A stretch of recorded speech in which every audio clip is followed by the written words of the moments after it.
Hello guys, welcome to my yay. This is a mini vlog about what happened today.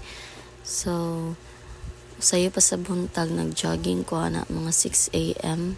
Dali ra kay ko na guys, then uli na lang dayon ko diretso kay para makaligo na ko para sa kong duty. But before that, before ko naligo, nag-open sa kog mga parcel. Daghan kay mga parcel na abot guys, patay, char. So, mao na ang akong i-order kay nipple tapes. Basta kay nipple tape na siya.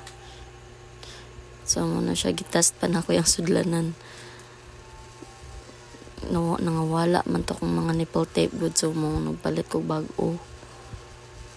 Maayo rasad kay na siya sudlanan. And then, for the second parcel, mao na ni siya guys.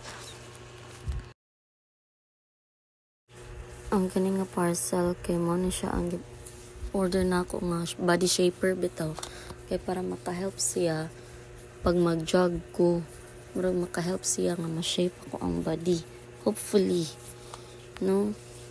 maka-achieve ta ginana nga goal nga a certain shape sa tong body kay ma-achieve bitaw lang nato diri kay murag nag-test out pa jud ko kung unsaon siya pagamit, murag jud ko noon sa nindot siya sa feeling, abi na kog ka ng mura kog matuok basta masuot kog ingani. So, dili ra di ay. Kaya pwede raman di siya ma-adjust. No? Nice siya.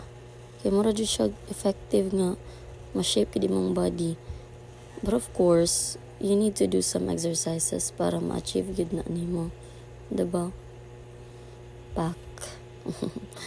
TikTok yarn. Gitest din na dayon ako nag-exercise na dayon ko dira. Gihubo na nako ang body shaper and then gipost na ako pati akong earphones kay maligo na jud ta para dili ta malate ani.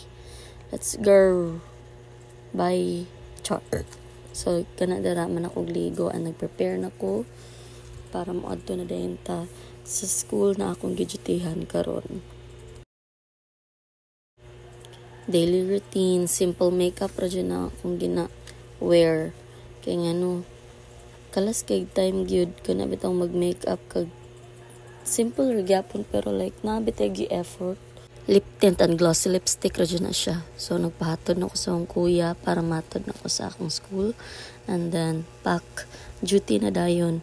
Kana dara siya guys kay naghimo ko og answer key sa task na akong gi-create for my students. While doing that, chika-chika also with my other co-pre-service teachers. Dala katawa-katawa. Lingaw-lingawan na dyan yung pag-duty para dali ra mahuman ang adlaw. Tapos biya kayo ng 8 hours a day. So, mo nang chika-chika gyud. Pak man na ang half day. So, niuli na din ko anak kay half day na may nga time. So, moro to siya guys. Follow for more updates. Mwah!